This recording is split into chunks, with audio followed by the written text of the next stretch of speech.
Hello, everyone. Welcome to Durrett's Take. I decided I will do one more podcast before I wrap up for the week.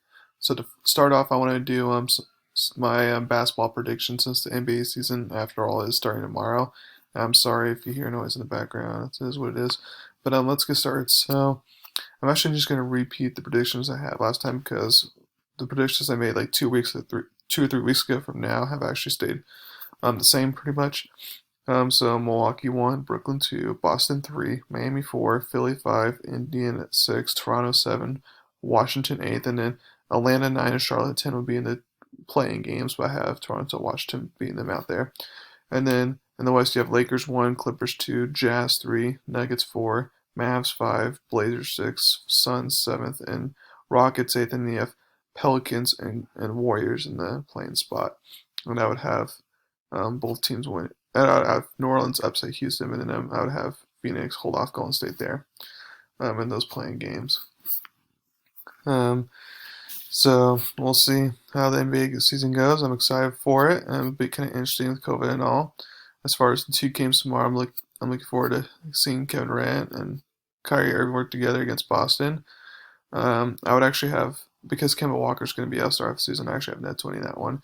And then the Clippers Lakers. I mean, as we saw when LeBron gets new pieces, it kind of takes time to work to get it, figure out the gel of the pieces, if you will. So I'm going to have Clippers winning that one. So we'll see what happens there. So now to go over my updated NFL projections. Um, so at this point, I still have, and let's go AFC first. I still have Kansas City 1. I have Pittsburgh still 2. Buffalo will be third for sure now. I have Tennessee fourth, so I'm gonna have Tennessee ultimately in winning division because I think they can upset the Packers. And then if the Colts lose to the Steelers this week, then that kind of separates them there. I'm at 12 and 4, and then I have Baltimore 5, 11-5, just because I have Cleveland losing against Pittsburgh, which means, and Baltimore is a tiebreaker against them. So Baltimore will go from right now the 9th seed all the way up to the 5th seed, 11-5. Um, Cleveland 6, 11-5, and then now you're looking at between the Colts and the Dolphins. And for the Dolphins, it comes down to beating Buffalo in the last game of the regular season. The problem is, I don't think they're going to be able to, despite them having a good defense, because I feel like you're going to go toe for toe with them offensively, and Miami's just not really set up that way. So I'm going to have Colts get the 7th seed, 11-5.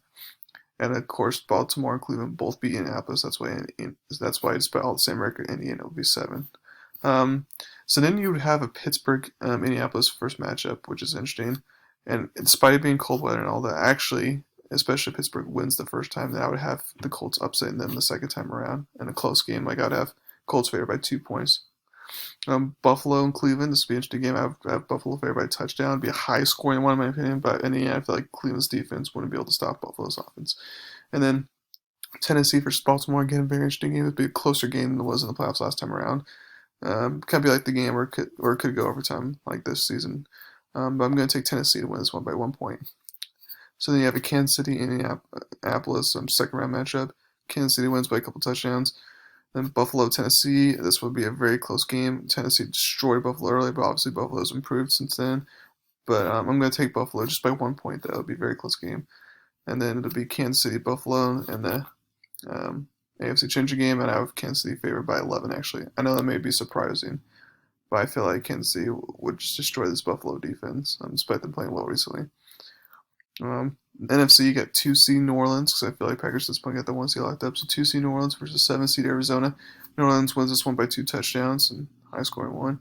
3 Seattle versus 6 LA Rams. Now, it's funny how this is interesting that you're going to get a third time of a NFC West matchup here, but I would actually I mean, I know why you say Rams might get revenge, especially if Seattle's win this one, but I just feel like at Seattle, Russell Wilson in the playoffs, it's like it's kind of hard to overcome. So I have Seahawks winning by 3, and then I do have Washington still winning the NFC East because all they need to do is win one more game and they're in.